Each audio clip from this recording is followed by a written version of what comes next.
আসসালামু আলাইকুম ওয়া রাহমাতুল্লাহি ওয়া বারাকাতুহু। ইন্নাল হামদুলিল্লাহ ওয়া শুকরুলিল্লাহ ওয়া সলাতু ওয়াসসালামু আলা রাসূলিল্লাহ ওয়া বা'দ। সুপ্রিয় দর্শক, যেখান থেকে দেখছেন আপনাদের প্রিয় চ্যানেল নিউজ 24, আপনাদের সকলকে স্বাগত জানাই, মোবারকবাদ জানাই। আমি মাওলানা ফখরুল আশিকি। প্রিয় দর্শক, প্রতিদিন সূর্য যখন আলোকময় করে গোটা বিশ্বকে, আর আমরা তখনই আলোকিত প্রতিদিন নিয়ে আপনাদের সামনে উপস্থিত হয়ে যাই। আজ যে বিষয়ে আমরা আলোচনা করতে চাই অত্যন্ত গুরুত্বপূর্ণ, সময়োপযোগী এবং নিশ্চয়ই মানব কল্যাণে তো বটেই।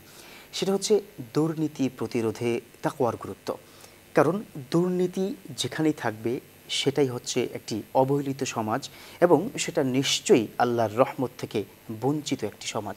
আমরা আল্লাহর রহমতের মধ্যে থাকতে চাই, আর তার জন্যই কিন্তু তাকওয়াটা খুবই গুরুত্বপূর্ণ। এই বিষয়ে বিস্তারিত আলোচনা করার জন্য আমাদের আজকের অনুষ্ঠানে উপস্থিত হয়েছেন স্বনামধন্য একজন আলেম দ্বীন।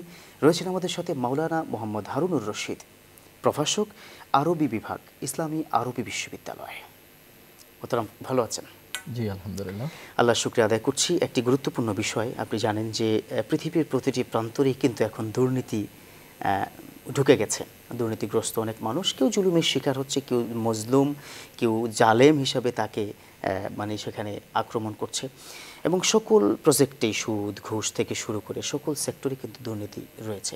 তো ইসলাম তো এই দুর্নীতি প্রতিরোধের জন্য একটা গাইডলাইন দিচ্ছে। ইসলাম কি গাইডলাইন দিচ্ছে, যদি একটু পর্যায়ক্রমে আপনি আলোচনা করতেন।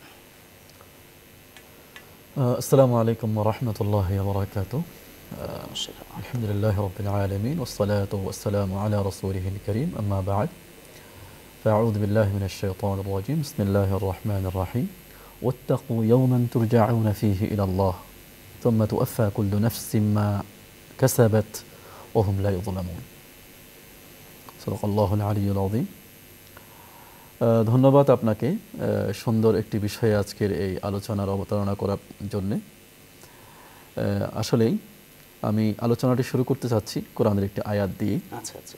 এটি হচ্ছে ইমাম তাফসিরে তাবরি এবং তাফসিরে কুরতুবী সহ আরও অনেক তাফসিরের ভাষ্যমতে এটি হচ্ছে কোরআনের সর্বশেষ আয়াত, রাসূল সাল্লাল্লাহু আলাইহি ওয়াসাল্লামের উপর অবতীর্ণ সর্বশেষ আয়াত। আচ্ছা আচ্ছা। এই সর্বশেষ আয়াতে আল্লাহ রাব্বুল আলামিন একটি গুরুত্বপূর্ণ মেসেজ মানব জাতির জন্য দিয়েছেন, যেটি অনাগত সমস্ত মানুষের জন্য একটি বড় ধরনের শিক্ষা এখানে রয়েছে, যেটি আমাদের আজকের প্রাসঙ্গিক বলে আমি বিষয়টির অবতারণা করছি এবং সেটি দিয়ে আজকের আলোচনায় আমি ঢুকতে চাই।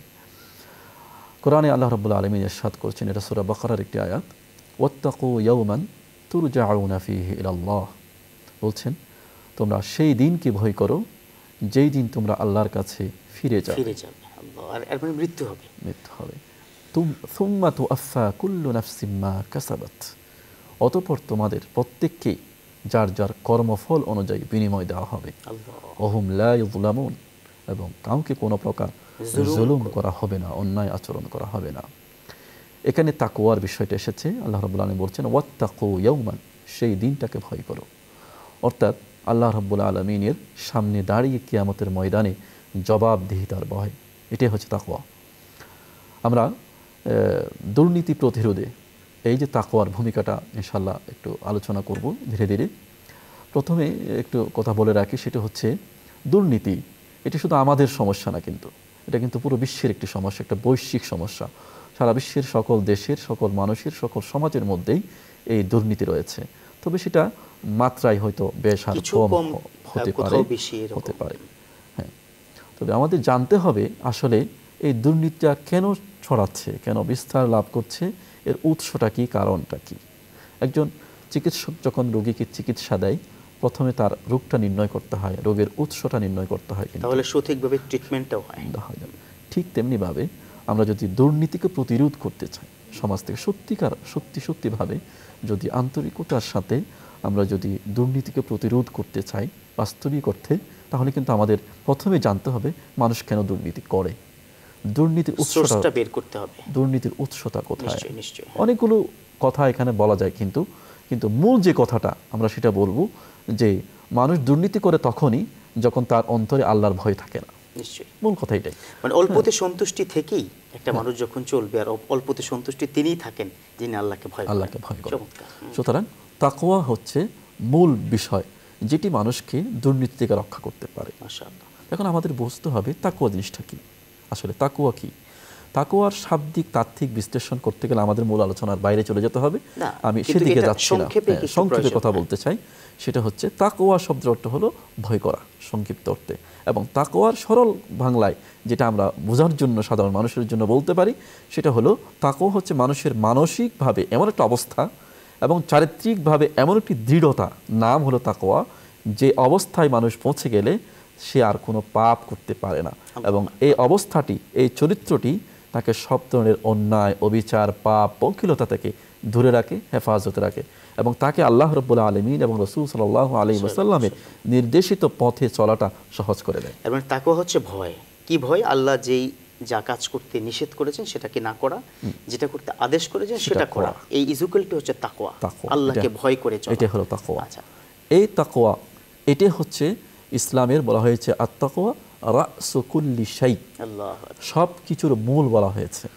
এবং আমরা দেখতে পাচ্ছি যে রাসূল সাল্লাল্লাহু আলাইহি ওয়াসাল্লামের যখনই কোনো কথা শুরু করতেন, জুমার খুতবা, সাপোজ আমরা বলতে পারি জুমার খুতবায় দাঁড়িয়েই প্রথমে তিনি বলতেন ইয়া আইয়ুহান নাস ইত্তাকু রাব্বাকুম ইত্তাকুনা উসিকুম বিত্তাকওয়া, এরকম এই কথা দিয়ে তিনি বারবার মানুষের মধ্যে উপস্থাপন করতেন। কেন তিনি বলেছেন, আবার হাদিসের মধ্যে এটাও বলেছেন আত-তাকওয়া রাসু কুল্লি শাই, তাকওয়াটাই হচ্ছে সব কিছুর মূলে। অর্থাৎ তুমি ভালো চলবে না খারাপ চলবে, সমাজ কি সুন্দর থাকবে না অসুন্দর থাকবে, সমাজে কি দুর্নীতি থাকবে নাকি সততার আপনার সুন্দর সমাজ হবে, সব কিছু নির্ভর করছে কিন্তু খোদা ভীতির উপরে। খোদা ভীতি যদি মানুষের মধ্যে থাকে তাহলে সব কিছু ঠিক থাকে। এই জন্য বারবার রাসূল করিম সাল্লাল্লাহু আলাইহি ওয়াসাল্লাম সাহাবায়ে কেরামকে এই তাকওয়া কিন্তু শিক্ষা দিয়েছেন।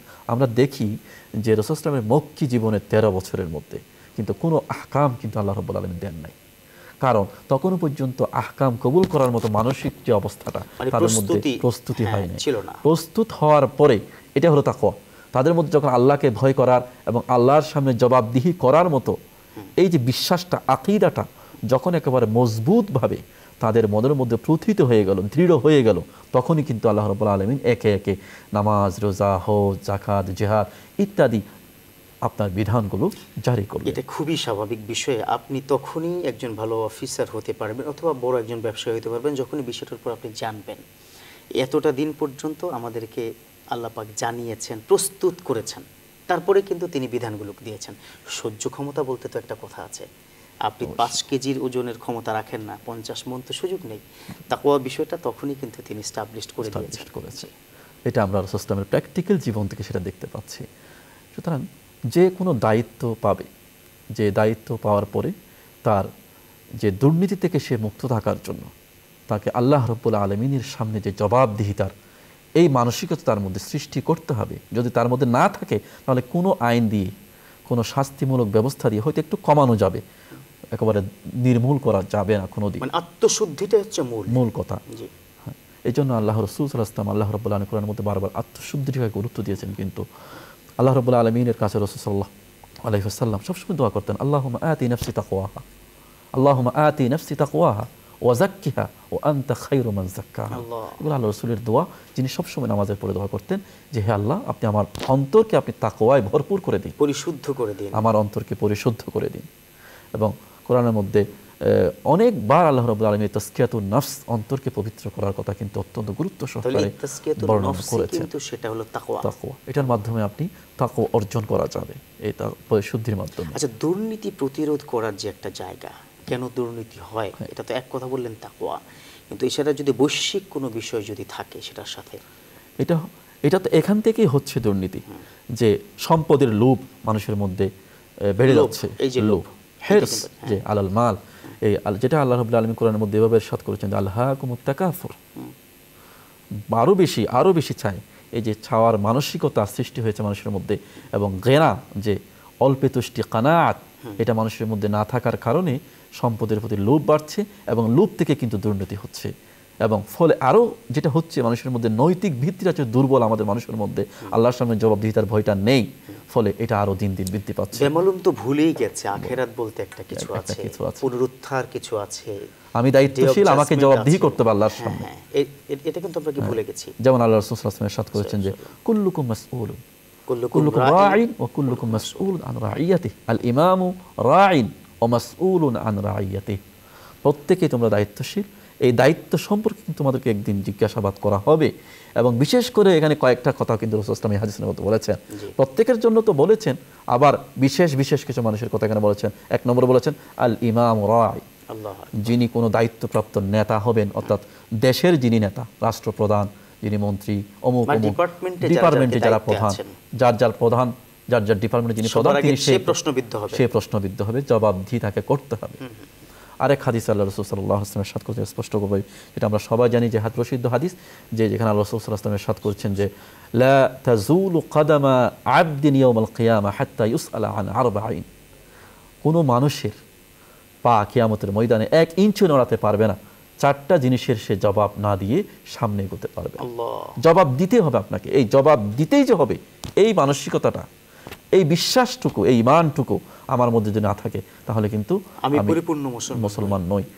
কি বিষয়ে আমাকে জবাব দিতে হবে? আল্লাহ রাসূল ইরশাদ করছেন আন উমরিহি ফিমা আফনা, জীবন কোথায় ব্যয় করেছো? তোমাকে আমি একটা 70 বছরের 60 বছরের জীবন দিয়েছিলাম, সুন্দর একটা বয়স তোমাকে দিয়েছিলাম, কিন্তু এটা কোথায় ব্যয় করেছো? কি কাজে তুমি ব্যয় করেছো?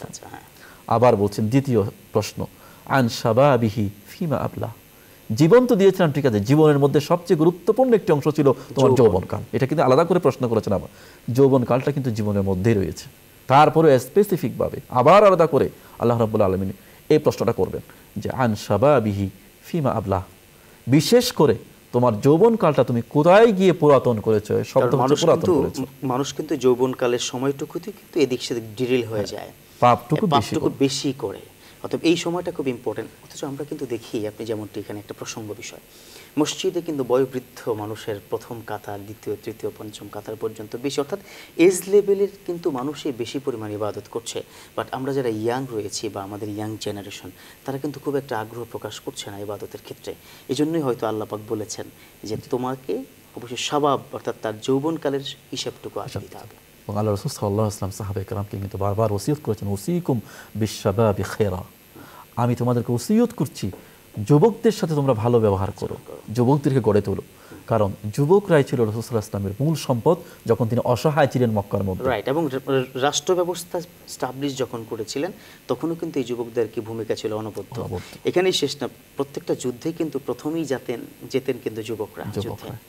যখন উতবা, শাইবা, আবু জাহেল, আবু সুফিয়ানের মতো বড় বড় বয়োবৃদ্ধ যারা নেতা ছিলেন তৎকালীন সমাজের, কাফের কুরাইশ বংশের, তারা কিন্তু প্রথমে এগিয়ে আসেননি, এগিয়ে এসেছেন কারা? আচ্ছা, 3 নম্বর বিষয়টা হচ্ছে আমরা যেটা মূল প্রাসঙ্গিক বিষয়, আন মালিহি মিন আইনা ইকতাসাবাহু ওয়া ফিমা আনফাকা, যে সম্পদ সম্পর্কে জিজ্ঞাসা করা হবে। এই সম্পদ তুমি কিভাবে উপার্জন করেছো এবং কোথায় তা ব্যয় করেছো, এটা হলো গুরুত্বপূর্ণ বিষয়।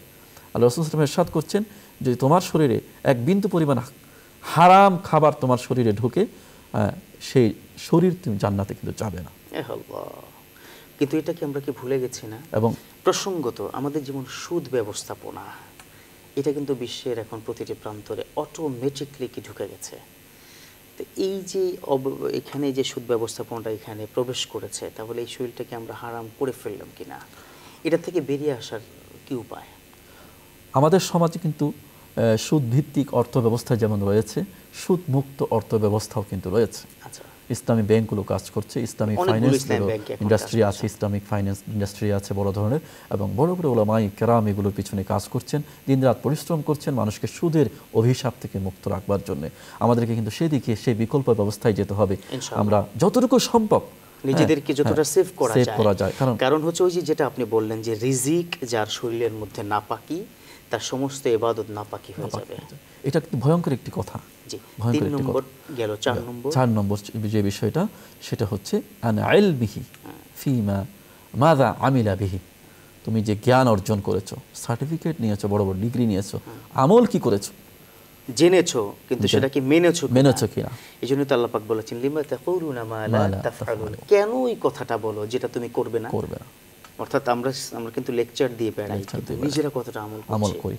বড় বড় সার্টিফিকেট আমাদের আছে, বিশ্ববিদ্যালয়ের ডিগ্রি আছে, মাদ্রাসায় পড়েছি, অনেক জ্ঞান অর্জন করেছো, কিন্তু এই জ্ঞান তোমাকে কি দুর্নীতি করতে শিখিয়েছে? কখনোই নয়। সে মাদ্রাসায় পড়ুক, স্কুলে পড়ুক, বিশ্ববিদ্যালয়ে পড়ুক, কোনো শিক্ষাই কিন্তু মানুষকে দুর্নীতি করতে বলে না। আরো দুর্নীতি থেকে দূরে থাকতে দূরে বলে। থাকতে বলে। তো এই শিক্ষা তুমি যে অর্জন করেছো, তো তুমি তো সেই শিক্ষায় কতটুকু আমল করেছো? এই প্রশ্নের জবাব না দিয়ে, এই 4টা প্রশ্নের জবাব না দিয়ে কোনো মানুষ কিন্তু 1 ইঞ্চি কিয়ামতের ময়দানে সে নড়তে পারবে না। দেখুন মোহতারাম, যে 4টা আপনি বলেছেন, 4টার ভিতরেই কিন্তু গোটা জীবন আছে, গোটা এর জীবন বাইরে আছে। একটা কিছু কিন্তু আর নেই। কিছুই না। বয়স দেওয়া হয়েছে, বয়সের মধ্যে যৌবনকাল, আবার অর্থের কি বিষয়টা কি রয়েছে, তো সব কিছু মিলিয়ে কিন্তু পুরো জীবনটাই তো এটার মধ্যে। এটার মধ্যে আছে। তাহলে তার মানে আমরা কি আটকে গেলাম কিনা? আমরা আটকে গেলাম। ইসলাম তো আমাদেরকে আটকে রেখেছে। ইসলাম কোনো মুক্ত জীবন নয়, ইসলাম একটি নিয়ন্ত্রিত জীবন ব্যবস্থা। হ্যাঁ, মুক্ত জীবন অবশ্যই, নিশ্চয়ই এরকম মুক্ত জীবন, অর্থাৎ মুক্ত কিন্তু বলতে এমন কোন মুক্ত জীবন না আপনি যে যা যা ইচ্ছা তা খুশি তা করবেন, করবেন, করতে পারবেন না। অবরুদ্ধ কিন্তু জীবন না। নয়। এটা পুরোপুরি একটা মুক্ত জীবন। ইসলামটা একটা সাবলীল জীবন ব্যবস্থার নাম। ইসলাম একটা আধুনিক জীবন ব্যবস্থার নাম। ইসলাম কতটা আধুনিক, যেটা 1450 বছর পূর্বে আল্লাহ রাসূল কোভিড-19, হোম কোয়ারেন্টাইন, লকডাউন, এই বিষয়টা কিন্তু স্পষ্ট হাদিসে বলে বলে গেছে। দিয়েছে। কিন্তু আপনার একটা নিয়ন্ত্রিত জীবন ব্যবস্থার মধ্যে থাকতে হবে, যেটা এখন কিন্তু অশনি সংকেত কোভিড-19। আমরা অনিয়ন্ত্রিত যত্রতত্র থুতু ফেলেছি, আমরা যেখানে সেখানে খাবার খেয়েছি, হাত ধুয়ে খাবার খাইনি, অথবা খাবার পরে আবার ঠিক মতো হাত ধুইনি, এই যে নোংরা লাইফ লিড করেছি, সেটা কিন্তু নিয়ন্ত্রণে আনার জন্য আল্লাহ পাক যা দেখা যায় না, ছোঁয়া যায় না, এমনকি অনুভবও করা যায় না, তেমনই একটা জিনিস দিয়েছেন, নিয়ন্ত্রণের শিক্ষা দিয়েছেন। নিয়ন্ত্রণ অর্থাৎ সব কিছুর মধ্যে আপনার একটা নিয়ন্ত্রণ থাকতে হবে। ইসলাম সেটা চেয়েছে। নিজাম যেটাকে বলা হয়, শৃঙ্খলা থাকতে হবে। আপনি যা ইচ্ছা তাই করতে পারেন না।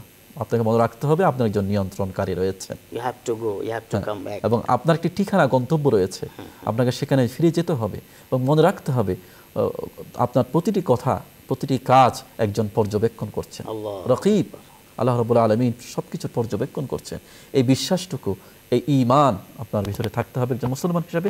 তাহলে কিন্তু আপনি কোনো অপরাধ করতে পারেন না। আসলে নিশ্চয়ই অপরাধ করতে পারেন না, দুর্নীতি তো করতে পারেনি না। নিশ্চয়ই আমরা এভাবে যদি দুর্নীতির কথা বলতে যে অনেক কথা বলা যাবে, আমরা কয়েকটি নমুনা আমরা আলোচনা করি যে হাদিসের মধ্যে সাহাবায়ে কেরাম আল্লাহকে কীরকম ভয় করে চলতেন। আসলে তাদের জীবন থেকে আমরা আলো নিতে পারি, শিক্ষা নিতে পারি, তারা কতটা আল্লাহকে ভয় করে চলতেন। আমি হযরত আবু বকর রাদিয়াল্লাহু তাআলা আনহু যখন একেবারে আপনার মৃত্যুশয্যায় শায়িত, তখন তিনি তার প্রিয় কন্যা আমাদের উম্মুল মুমিনিন মা আয়েশা রাদিয়াল্লাহু তাআলা আনহাকে ডাকলেন। তখন হযরত আয়েশা রাদিয়াল্লাহু তাআলা আনহা জীবিত ছিলেন।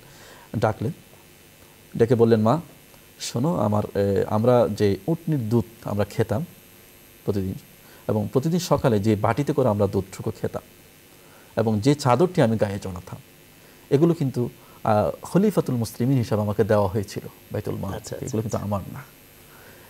আমি যখন মরে যাব এই জিনিসটুকু তুমি এগুলো ওমরকে, হযরত ওমর ইবনুল খাত্তাবকে তুমি ফিরিয়ে দিও। আল্লাহু আকবার, কতটা আমানতদার ছিলেন। কত ছোট জিনিস দেখেন, একটা ছোট দুধ খাবার বাটি, একটা সাধারণ চাদর যেটা উনি জড়াই ঘুমাতেন, আর একটা ওটনি যেটা দুধ উনি দহন করে খেতেন।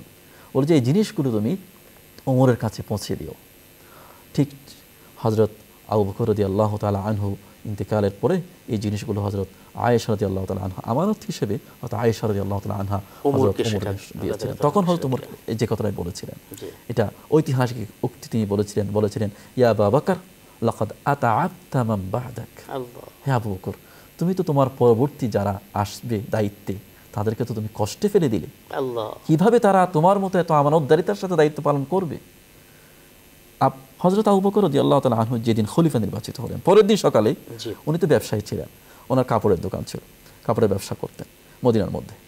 তিনি সকালে, তিনি এর আগের দিন কিন্তু খলিফা নির্বাচিত হয়েছেন, মুসলিম বিশ্বে তিনি খলিফা। প্রতিদিন সকালে তিনি বাজারে যাচ্ছেন, পথিমধ্যে হযরত ওমরের সাথে দেখা। বলেন, ইয়া আমিরুল মুমিনিন, ইয়া খলিফাতুর রাসূলিল্লাহ, আপনি কোথায় যাচ্ছেন? আমি বাজারে যাচ্ছি, ব্যবসা করব না। হযরত ওমর তো অবাক হয়ে গেলেন, আপনি যদি ব্যবসা করেন তাহলে রাষ্ট্র চালাবে কে? আপনি তো রাষ্ট্রের দায়িত্বপ্রাপ্ত হয়েছেন। হযরত আবু বকর বলেন, আমি যদি রাষ্ট্র চালানোর জন্য ব্যস্ত হয়ে যাই, আমার পরিবার চালাবে কে? আমার রিজিক আসবে কোত্থেকে? হযরত ওমর বললেন, কেন? আপনি খলিফাতুল মুসলিমিন হিসেবে আপনার একটা নির্দিষ্ট ভাতা আমরা ঠিক করব, সেটা আপনি নেবেন। আপনি যদি এই কাজে মশগুল হয়ে যান, ব্যস্ত হয়ে যান, তাহলে আমাদের মুসলমানদের যে এই ব্যবস্থা দেখবে কে? রাষ্ট্র চালাবে কে? তখন থেকে হযরত আবু বকর রাদিয়াল্লাহু তাআলা আনহুর জন্য একটা সামান্যতম ভাতা নির্ধারণ করা হলো। এটা ভাতা দিয়ে তিনি বাকি সংসারটুকু চালাতেন। কিন্তু ব্যবসায় সময় দেওয়ার মতো সময় তো ওনার ছিল না। তো কতটা আল্লাহকে ভয় করলে তাদের মধ্যে এই মানসিকতা সৃষ্টি হতে পারে, এটা হলো মূল কথা। যে তিনি রাষ্ট্রনায়ক নির্বাচিত হওয়ার পরে তিনি ব্যবসার চিন্তা করলেনই বা কেমনে?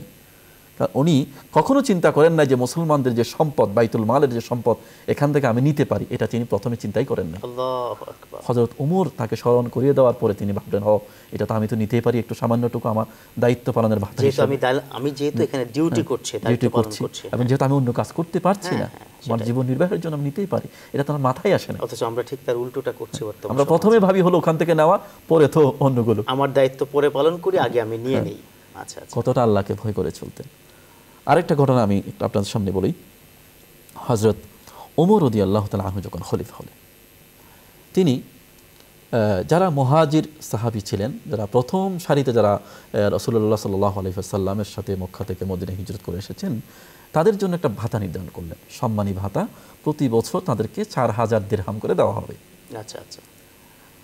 কিন্তু তার ছেলে হযরত ওমরের ছেলে আব্দুল্লাহ ইবনে ওমর, তার জন্য নির্ধারণ করা হলো 3500 দিরহাম।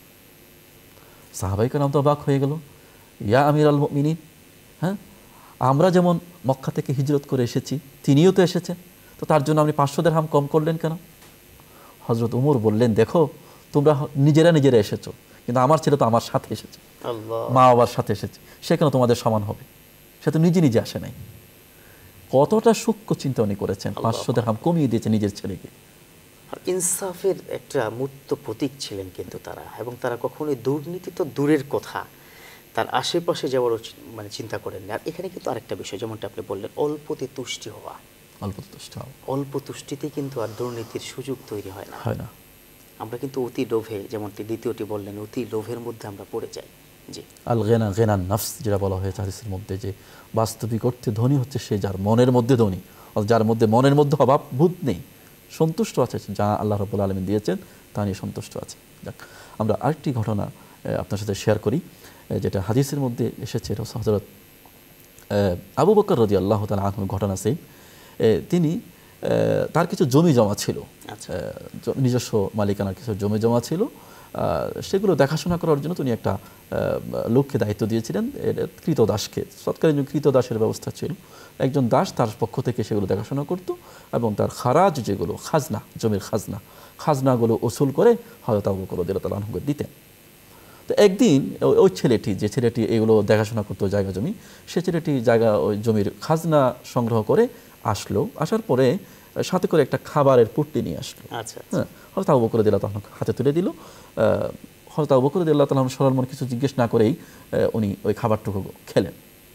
খাওয়ার পর ওই ছেলেটা বলল, যে ছেলেটা খাবার নিয়ে এসেছে, হযরত আবু বকরের যে গোলাম, যে কৃতদাস, বলল, আপনি কি জানেন আপনি কি খেয়েছেন?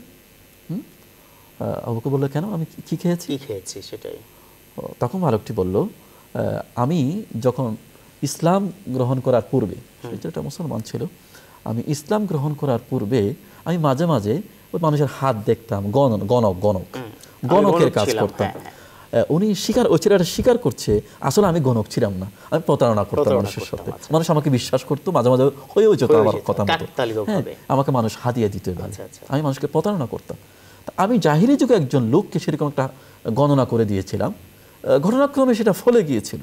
হ্যাঁ, সেই লোকটার সাথে আজকে আমার বাজারে দেখা হয়েছে আসার সময়, এবং সেই লোকটা আমাকে এই জিনিসটুকু দিয়ে খুশি হয়ে যে ঠিক আছে আপনারটা তো ঘটে গেছে, এটা আমাকে দিয়েছে।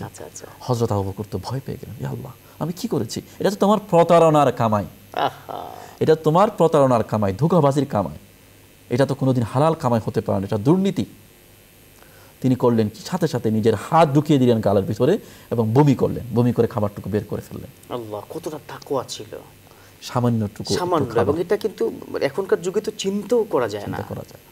এখন কিন্তু আমরা যত্রতত্র যার সাথে তার সাথে খাচ্ছি, কে প্রতিবেশী সেটাও চিন্তা করছি না। মানে এখন আসলে হালাল হারাম আর কোনো বাজ বিচার আমরা করছি না। দুর্নীতিটার বেসিক পয়েন্ট তো আপনি দুটা জিনিস বললেন, একটা হচ্ছে অল্প তুষ্টি, একটা হচ্ছে লোভ পরিহার করা। ইসলামের পরিভাষা আর কি হতে পারে যেটা থেকে দুর্নীতি আমরা মুক্ত থাকতে পারবো?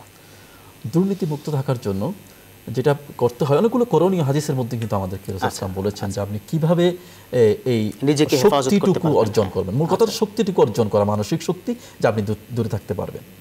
একটা আপনাকে পরিবেশ দিতে হবে প্রথমত, এমন যে আল্লাহকে আপনি ভয় করার জন্য, আল্লাহকে ভয় করার মতো একটা পরিবেশও থাকতে হয়। নিশ্চয়ই। এবং যারা আল্লাহকে ভয় করে তাদের সংস্পর্শে থাকা, তাদের সংস্পর্শে যাওয়া, তাদের কথা শোনা, যারা আল্লাহর কথা বলেন তাদের কথা শোনা, কমপক্ষে না পারলে তাদের লিখিত বই পড়া, এটাও কিন্তু তাকওয়া অর্জনের একটা বড় উপায়।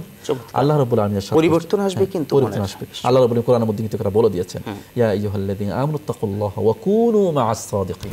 এখানে যে হে ঈমানদারগণ, তোমরা আমাকে ভয় করো, আল্লাহকে ভয় করো, এবং যারা সত্যবাদী ভালো মানুষ, তাদের সৎ মানুষ, তাদের সংস্পর্শে থাকো। কেন বলেছেন?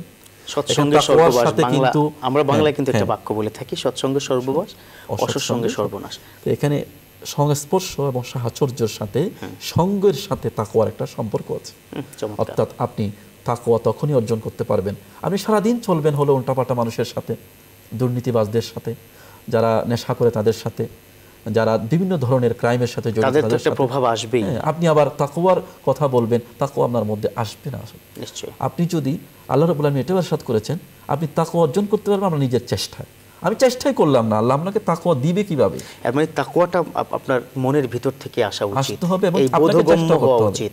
চেষ্টা তো করতে হবে, প্রথম তো আগে রিয়েলাইজেশনটা করতে হবে, তাই না? যে আমাকে এখান থেকে একটু বেরিয়ে আসা দরকার। দুর্নীতি যা করেছি জীবনে আর করব না, এখান থেকে কিন্তু বেরিয়ে আসতে হবে, এবং এরপর আমাকে চেষ্টা করতে হবে। নিশ্চয়ই কন্টিনিউ রাখা। মান জাহাদা ফিনা লানাহদিয়ান্নাহুম সুবুলানা। আল্লাহ বলছি যে চেষ্টা করবে আমার পথে আসার জন্য, আমি তাকে পথ দেখিয়ে দেব। আল্লাহু আকবার। এইজন্য কোরআনের শুরুতে আল্লাহ রাব্বুল আলামিন ইরশাদ করেছেন, হুদাল লিল মুত্তাকিন, আলিফ লাম মিম, যালিকাল কিতাবু লা রাইবা ফি, হুদাল লিল মুত্তাকিন। যারা ভয় করবে তাদের জন্য কিন্তু হেদায়েত। আপনি ভয় করার চেষ্টাই করছেন না, আল্লাহকে মানার চেষ্টাই করছেন না, আপনাকে হেদায়েত দিবে কিভাবে? হেদায়েত তো আল্লাহর পক্ষ থেকে আসে। নিশ্চয়ই আল্লাহর পক্ষ থেকে কখন আসবে? আল্লাহর পক্ষ থেকে এমনিতে হেদায়েত আসে না। আল্লাহর পক্ষ থেকে হেদায়েত আসার জন্য আপনাকে আল্লাহর কাছে হেদায়েত চাইতে হবে, দোয়া করতে হবে, হেদায়েত পাওয়ার মতো রাস্তায় চলার চেষ্টা করতে হবে। যারা হেদায়েত প্রাপ্ত মানুষ তাদের সংস্পর্শে যেতে হবে। এজন্য আল্লাহ রাব্বুল আলামিন সূরা ফাতিহার মধ্যে কিন্তু আমাদেরকে এটা শিক্ষা দিয়েছেন, সিরাতাল্লাযীনা আন'আমতা আলাইহিম। ওই সমস্ত মানুষের পথ আমাদেরকে দেখিয়ে দিন যাদের প্রতি আপনি নিয়ামত দিয়েছেন। কিসের নিয়ামত দিয়েছেন? হেদায়েতের নিয়ামত দিয়েছেন। যাদের প্রতি আল্লাহ হেদায়েতের নিয়ামত দিয়েছেন তাদের পথ দেখাতে বলেছে।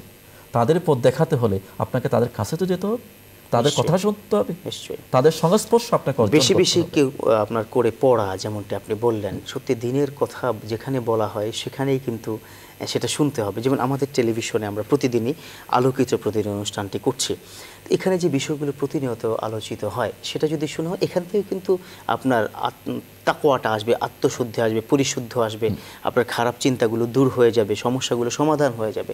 এটাও কিন্তু একটা গুরুত্বপূর্ণ পয়েন্ট। আর কি কারণ হতে পারে? আর কারণ হতে পারে এটাই যে আমরা এই তাকওয়াটা কিন্তু হঠাৎ করে আসে না। এটা কিন্তু একটু চর্চার যেমন বিষয়, আপনার শৈশব থেকে একটা পারিবারিক আবহাওয়ার একটা প্রভাব এখানে রয়েছে। চমৎকার। সুতরাং আপনাকে চিন্তা করতে হবে যে আমার সন্তান সে কেমন পরিবেশে বড় হচ্ছে, আমি তাকে কি আসলেই তাকওয়ার পরিবেশ দিতে পেরেছি? তাকওয়ার পরিবেশ যদি আমি তাকে দিতে না পারি, আমি তার কাছ থেকে মুত্তাকির আশা করব কিভাবে? নিশ্চয়ই সে মুত্তাকি হিসেবে বেড়ে উঠবে। আল্লাহকে ভয় করে শিশুকালীন সময় থেকে তার মধ্যে এটা ইনপুট করা যে আল্লাহ আছে, আল্লাহ রাসূল আছে, এটা ভালো এটা মন্দ, বড়দের সাথে সম্মান করবে, ছোটদেরকে স্নেহ করবে, এই যে ইসলামিক কালচারগুলো শিক্ষা, একটা কালচারের মধ্যে, একটা পরিবেশের মধ্যে তাকে বড় করতে হবে। এখন প্রশ্ন আসবে, আমরা যারা বড় হয়ে গিয়েছি তাদের জন্য কি হবে? আমাদের জন্য এতক্ষণ যে আলোচনা হলো এটা হলো আমাদের জন্য তওবা করা। যারা আছেন যে যাদের কাছে গেলে আমি হেদায়েত পেতে পারি, যাদের কথা শুনলে আমার মধ্যে হয়তো আল্লাহর ভয়টা জাগ্রত হতে পারে বলে আমি আশা করি, তাদের কাছে যাওয়া, তাদের লিখিত বই পড়া, তাদের আলোচনা শোনা। সর্বোপরি কথা হচ্ছে আমি নিজেকে বদলানোর জন্য তো আবেগ চেষ্টা করতে হবে। পৃথিবীকে বদলাতে হলে নিজেকে আগে বদলাতে হবে, স্লোগান আছে আমাদের সমাজে। সুতরাং আমাকে বদলানোর চেষ্টাটাই যদি আমি না করি তাহলে আমি কিভাবে বদলাবো? নিশ্চয়ই। তার মানে হচ্ছে আপনি বলতে চাচ্ছেন যে শিশুকালীন সময় থেকেই এভাবে কি গড়ে তুলতে হবে সন্তানকে, যাতে করে সে বুঝতে পারে যে কোনটা ন্যায় কোনটা অন্যায়। আজকাল যে আমাদের পিতামাতাকে তার সন্তানরা শ্রদ্ধা করছে না বা অবাধ্য হচ্ছে, এটার কিন্তু মূল কারণ হচ্ছে যে ছোটবেলা থেকে তাকে শেখানো হয়নি। এখন কাদামাটিতে আপনি যেভাবে চাইবেন সেভাবে সাজাতে পারবেন, এটা শক্ত হয়ে গেলে কিন্তু ভেঙে যাবে। অতএব শুরু থেকেই তাকে সেই পরিবেশটা দেওয়া উচিত। দিতে হবে। পরিবেশের একটি বড় প্রভাব মানুষের জীবনে রয়েছে। আর কি কারণ হতে পারে? আরও অনেকগুলো কারণ হতে পারে। আমরা আলোচনা করেছি যে সংস্পর্শ, সাহচর্য, পরিবেশ, শিক্ষা। শিক্ষা সেটা পারিবারিক শিক্ষা যেমন একটি গুরুত্বপূর্ণ বিষয়, প্রাতিষ্ঠানিক শিক্ষাও কিন্তু আরও বড় যে নিশ্চয়ই, গুরুত্বপূর্ণ বিষয়, মানুষের জীবনে কিন্তু মা বাবার যেমন প্রভাব থাকে, শিক্ষকের প্রভাব কিন্তু আরও বেশি থাকে অনেক ক্ষেত্রে। তার মানে শিক্ষককে এটাকে বোঝাতে পারবে। আর যদি শিক্ষক কোনো কারণে মানে দুর্নীতিগ্রস্ত হয়ে যায়, তাহলে তো সে সমাজ আর উন্নত হওয়ার কোনো সুযোগ নেই। এর মানে হচ্ছে শিক্ষকই পারে, তার যেহেতু পিতামাতা থেকে 5-6 বছর থেকে একটা সন্তান শিক্ষকের কাছে থাকে প্রায় 25-30 বছর পর্যন্ত, তিনি যেন দুর্নীতিগ্রস্ত কখনো না হন, তাহলে তিনি দুর্নীতি মুক্ত সমাজ গঠনে সাহসী ভূমিকা এবং অসাধারণ ভূমিকা রাখবে। চমৎকার আপনি আলোচনা করেছেন এবং অসংখ্য ধন্যবাদ। দুর্নীতির বিষয়গুলো আপনি সুন্দর করে উপস্থাপন করেছেন। হ্যাঁ প্রিয় দর্শক, সত্যি তাই যে আমাদের বর্তমান সমাজে গুণে ধরা একটি সমাজ। আমরা কিন্তু দুর্নীতি পরতে পরতে আমরা দেখছি। এই দুর্নীতি থেকে বেরিয়ে আসলে যেমন একটি দেশ সমৃদ্ধ হবে, তেমনি মানুষের জীবন চরিত্রও কিন্তু আরও সুন্দর হবে, পরিশুদ্ধ হবে।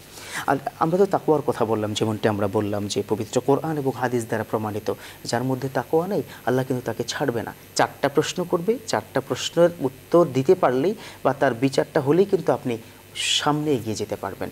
4টার মধ্যে একটা গুরুত্বপূর্ণ বিষয় কিন্তু দুর্নীতি মুক্ত থাকা, হালাল রুজি করা, হালাল পথে ব্যয় করা। আসুন আমরা আল্লাহর কাছে দোয়া করি যে রব্বুল ইজ্জাত আমাদেরকে এত সম্পদ দিয়েছেন, এটা সঠিকভাবে আছে কিনা, সঠিকভাবে বন্টন হচ্ছে কিনা, সমাজে সবাই কিনে ভালো থাকতে চাই। চলুন আমরা আল্লাহর কাছে একটু দোয়া করি। আল্লাহুম্মা আমিন। রব্বানা যালামনা আনফুসানা ওয়া ইল্লাম তাগফির লানা وترحمنا لنكونن من الخاسرين ربنا آتنا في الدنيا حسنة وفي الآخرة حسنة وقنا عذاب النار يا رب العالمين। আমরা দুজন মিলে আপনার কাছে হাত উঠিয়েছি আমাদের পাশাপাশি।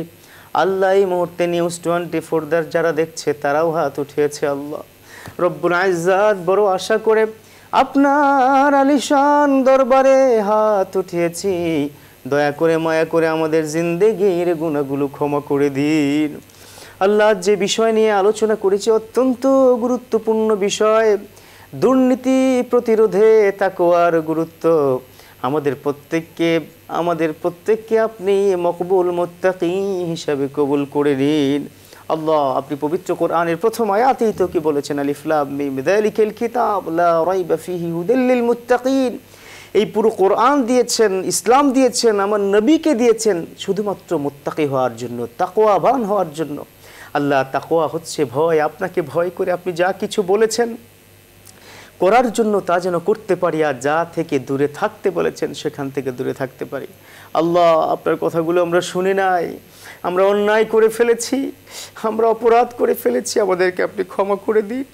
আপনার রহমত ছাড়া একটি মুহূর্ত আমরা থাকতে পারবো না। রব্বুল ইজ্জাত আপনি তো বলেছেন লা তাকনাতু মির রাহমাতিল্লাহ, তোমরা আল্লাহর রহমত থেকে নিরাশ হয়েও না। আল্লাহ আপনি আমাদেরকে রহমতের চাদরে ঢেকে দিন। আল্লাহ আমাদের এই সারা বাংলাদেশের প্রতিটি পরতে পরতে যেরকমভাবে দুর্নীতি ঢুকে গেছে, আল্লাহ সেখান থেকে আল্লাহ আপনি আমাদের হেফাজত করুন, আমাদের প্রত্যেককে বুঝদার হওয়ার তৌফিক দান করুন। আল্লাহ মুহতারাম যেমনটি বলেছেন যে লোভ আমাদেরকে ধ্বংস করে দিচ্ছে, আরও চাই, যত পাই তার চাইতেও বেশি চাই, এই লোভ থেকে আল্লাহ আপনি আমাদের হেফাজত করুন। অল্পে তুষ্টি থেকে আল্লাহ আপনার সন্তুষ্টি অর্জন করার তৌফিক দান করুন। রব্বুল আলামিন আল্লাহ এত সুন্দর করে নিউজ 24-এ প্রতিদিন ইসলাম প্রোগ্রামের এই সুন্দর আয়োজন হয়েছে, আলোকিত প্রতিদিন অনুষ্ঠানে এক একদিন ইসলামের গুরুত্বপূর্ণ বিষয় মুসলিম উম্মার কাছে পৌঁছে দিচ্ছে নিউজ 24। রব্বুল ইজ্জাত এই প্রতিষ্ঠানের মালিকের উপর আল্লাহ আপনি খায়রে বরকত নাজিল করুন। আল্লাহ বসুন্ধরা গ্রুপের সম্মানিত চেয়ারম্যান, আল্লাহ এই গ্রুপের সম্মানিত চেয়ারম্যান, আল্লাহ তার উপরে আল্লাহ আপনি খায়রে বরকত নাজিল করুন। রব্বুল ইজ্জাত এই প্রতিষ্ঠানে যারা প্রধান দায়িত্বে রয়েছে তাদের প্রতি আল্লাহ খায়রে বরকত নাজিল করুন। ইয়া রাব্বুল আলামিন ইসলামের বেশি বেশি করে খেদমত করার সুযোগ করে দিন। আল্লাহ গো আপনার দ্বীন, আপনার ইসলাম, আপনার কোরআন, আপনার তাওহীদ ওয়াহদানিয়াত এটা যেন আল্লাহ প্রত্যেকটি ঘরে ঘরে পৌঁছে যায় সেই সুযোগ করে দিন। আল্লাহ আমরা যাতে করে কোনোভাবেই আল্লাহ আপনার গায়রিল মাগযুব আল্লাহ আমরা যেন সেই পথে না যাই। ইহদিনাস সিরাতাল মুস্তাকিম, ইহদিনাস সিরাতাল মুস্তাকিম। আল্লাহ আপনার সরল সঠিক পথ দেখান। যে নবী আমাদেরকে সরল পথের দিশা দিয়েছে, ইয়া রব্বুল আলামিন স্বপ্নে একবার হলেও আমার নবীর জিয়ারত তৌফিক দিন। আল্লাহ বেশি বেশি করে আল্লাহ মক্কা মুকাররমা মদিনাতুল মুনাওয়ারাতে যাওয়ার তৌফিক দিন। ইয়া রব্বুল আলামিন আপনি যে পথ আমাদের বাতলে দিয়েছেন, কোরআন দিয়েছেন, আমার রসুলকে দিয়েছেন, হাদিস দিয়েছেন, আমরা কতটা সৌভাগ্যবান। এত কিছু দেওয়ার পরও আমরা বুঝি না। আল্লাহ আমরা তো ইনসান, নাসিউনত ভুল, সেখান থেকে আমাদের আল্লাহ আমরা ইনসান, আমরা ভুল করে যাই। আর আপনি তো ক্ষমাশীল, আপনি গফুরুর রহিম, আপনি গফফার। ইয়া রব্বুল আলামিন, আপনি আমাদের ক্ষমা করে দিন। ইয়া রব্বুল আলামিন, আপনার নামের গুণে আমাদের ক্ষমা করে দিন। রহিম রহমান নামের গুণে আমাদের ক্ষমা করে দিন। আমরা ভুল করেছি আল্লাহ, আমরা আর ভুল করতে চাই না। আল্লাহ আপনি আমাদের শয়তান থেকে হেফাজত করুন। খাস করে আপনার নিকট ফরিয়াদ আল্লাহ, আল্লাহ কোভিড-19 আল্লাহ সারা বিশ্বময় ছড়িয়ে গেছে। আল্লাহ আমরা যেন কোভিড-19 থেকে হেফাজত থাকতে পারি। আল্লাহ আর একটি মায়ের বুকও খালি যেন না হয়। আল্লাহ কেউ যেন আর পিতামাতা হারা না হয়। আল্লাহ কোভিড-19 থেকে আমাদের হেফাজত করেন। রব্বুল ইজ্জাত, আপনার কাছে আমাদের ফরিয়াদ, আমাদের প্রত্যেকটি সন্তানকে নেক সন্তান হিসাবে কবুল করে নিন। বিশেষ করে বর্তমান সময় আল্লাহ স্কুল, মাদ্রাসা, কলেজ, শিক্ষা প্রতিষ্ঠানগুলো বন্ধ রয়েছে। এই সুযোগে অনেক সন্তান ডিরিল হয়ে যাচ্ছে। আল্লাহ অনেক সন্তান আল্লাহ বিভিন্নভাবে নেশাগ্রস্ত হয়ে যাচ্ছে। অনলাইন মিডিয়ায়, গণমাধ্যম, আকাশ সংস্কৃতিতে তারা নেশাগ্রস্ত হচ্ছে। আল্লাহ আমাদের সন্তান থেকে এই নেশাগ্রস্ত থেকে হেফাজত করুন। আল্লাহ উত্তম সন্তান হিসাবে কবুল করে নিন। আল্লাহ আখিরাতে নাজাতের জরিয়া হিসাবে তাদেরকে কবুল করে নিন। আল্লাহ আপনার রসুল শিক্ষা দিয়েছেন, ইযা মাতাল ইনসান ইনকাতা আনহু আমালুহু ইল্লা মিন সালাত। যখন কোনো মানুষ মারা যায়, সমস্ত আমল দুনিয়া থেকে বিচ্ছিন্ন হয়ে যায়, কেটে ফেলা হয়। শুধু 3টা জিনিস জারি থাকে, অব্যাহত থাকে। তার মধ্যে একটা অন্যতম বিষয়, তা হচ্ছে ওয়ালাদুন সালিহুন ইয়াদউ লাহু। এমন নেককার সন্তান তার জন্য প্রতিনিয়ত দোয়া করবে। আল্লাহ গো, আপনি দয়া করে আমাদেরকে সেরকম নেককার সন্তান হওয়ার তৌফিক দিন। আমাদের সন্তানদেরকেও সেরকম নেককার সন্তান হওয়ার তৌফিক দিন। আল্লাহ গো, আমার পিতামাতা আল্লাহ যারা যে কবরের মধ্যে শুয়ে আছে, অন্ধকার কবরে, আল্লাহ আমার বাবাকে, আমার মাকে আপনি মাফ করে দিন। কবরের আযাব মাফ করে দিন। ইয়া রাব্বুল আলামিন, আমিও যখন চলে যাব, আমার সন্তানরা যেন এইভাবে দোয়া করে, আল্লাহ সেই তৌফিক দিন। রব্বানা ফাগফির লানা যুনুবানা ওয়া কাফির আন্না সাইয়্যাতিনা ওয়া তাওয়াফানা মাআল আবরার। ইয়া রাব্বুল আলামিন, সারা বিশ্বের প্রতি আল্লাহ আপনি খায়রে বরকত নাজিল করুন। ইয়া রাব্বুল আলামিন, সারা বিশ্বে আমাদের মুসলিম মিল্লাত যেখানে যেখানে রয়েছে, কোথাও কোথাও অসংখ্য কষ্টে রয়েছে। আফগানিস্তান, ফিলিস্তিন, চেচনিয়া, বসনিয়া, হার্জেগোভিনা, আল্লাহ প্রত্যেক মুসলমানের উপর আপনার আখাসুল খাস রহমত নাজিল করে দিন। ইয়া রাব্বুল আলামিন, আল্লাহ আমাদের মুসলমান ভাইয়ের কোথাও যদি একটি আঘাত হয়, আমাদের কলিজায় লাগে আল্লাহ। ইয়া রাব্বুল আলামিন, আল্লাহ মুসলিমদের চক্রান্ত পর্যায়ক্রমে হচ্ছে। আল্লাহ দয়া করে, মায়া করে আমাদের প্রত্যেক মুসলমানদেরকে আপনি হেফাজত করুন আল্লাহ। ইয়া রাব্বুল আলামিন, সারা বিশ্বে মুসলমানের ইসলামকে আল্লাহ আরও বেশি পরিমাণে স্প্রেড করে দিন, আল্লাহ প্রচারিত করে দিন, দলে দলে, যাতে করে তারা সবাই ইসলামের এই জান্নাতের পথে আসে, সেই সুযোগ করে দিন। রব্বুল ইজ্জাত, আপনি তো আমাদের মালিক। আমরা ভুল করে ফেলেছি, আমরা প্রকাশ্যে গুনাহ করেছি, অপ্রকাশ্যে, গোপনে, বুঝে না বুঝে অনেক গুনাহ করে ফেলেছি। আল্লাহ আপনি গফুরুর রহিম, আপনি আমাদের মাফ করে দিন। আল্লাহ জানি না কখন আজরাইল চলে আসে। আল্লাহ আপনি আমাদের ক্ষমা করে দিন। ইয়া রাব্বুল আলামিন, আপনি তো বলেছেন ফাইদা জা আজালুহুম লা ইস্তাখিরুনা সাআতাও ওয়া লা ইস্তাকদিমুন। যখন ঘন্টা বেজে যাবে, যখন আমার মৃত্যুর ঘন্টা বেজে যাবে আল্লাহ, তখন এক মুহূর্ত পরেও হবে না, আগেও হবে না। আল্লাহ কখন যেন কার ডাক এসে যায়। আল্লাহ আপনি আমাদের ক্ষমা করে দিন। আমাদের দর্শক বন্ধুদেরকে ক্ষমা করে দিন। আল্লাহ আমাদের দর্শক বন্ধুদেরকে ইসলামের পথে বেশি বেশি করে প্র্যাকটিস করার তৌফিক দিন। ইসলামের প্রতি ভালোবাসা নিজের জীবনে কাজে লাগানোর তৌফিক দিন। আল্লাহ শুধু মুখে বলে গেলাম আমার নাম ইব্রাহিম, আমার নাম মোহাম্মদ, আমার নাম অমুক, বিভিন্ন মুসলিম নাম, অথচ আমরা নামাজ পড়ি না, রোজা রাখি না, দুর্নীতি মুক্ত সমাজ করতে পারি না। আল্লাহ আপনি আমাদের দুর্নীতি থেকে হেফাজত করুন। ইয়া রাব্বুল আলামিন, সমাজকে, গোটা সমাজকে পরিশুদ্ধ, আল্লাহ পরিচালিত একটি সমাজ ব্যবস্থা তৈরি করে দিন। আল্লাহ বিশেষ করে আমাদের যারা রাষ্ট্র পরিচালনা করছেন, তাদের মধ্যে সমঝ দান করুন। ইসলামিকভাবে আল্লাহ নিয়ম নীতি অনুসরণ করে রাষ্ট্র পরিচালনা করার তৌফিক দিন। রব্বানা ফাগফির লানা যুনুবানা ওয়া কাফির আন্না সাইয়্যাতিনা ওয়া তাওয়াফানা মাআল আবরার। وصلى الله تعالى على خير خلقه محمد وعلى آله وصحبه أجمعين بحق لا إله إلا الله محمد رسول الله صلى الله عليه وسلم.